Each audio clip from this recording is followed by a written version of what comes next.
What is going on, guys? I'm not sure exactly what's happening right now, but for some reason, I am really amped up. So I'm gonna make a video. This is gonna be awesome. Let's get into this shit. Today, I'm going to be ranking what I think are the top 10 Paramecia devil fruits. Maybe some people are gonna be disappointed because they think there should be more than 10 since there's so many Paramecias, but top 10 out of like 80-ish. I mean, come on, I think that's pretty reasonable.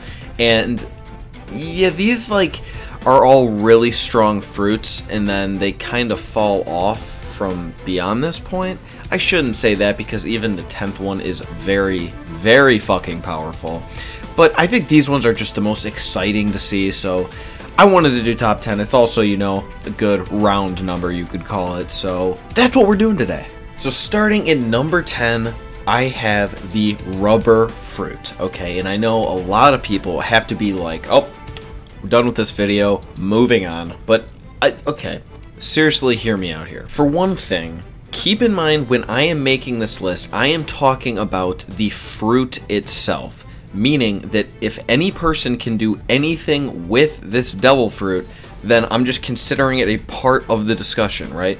Like, people could say, well, Luffy's only so good with the rubber fruit because he uses it to its maximum extent. That's absolutely true. Most people probably would not be able to use the rubber fruit as well as he could because he is extremely creative with it.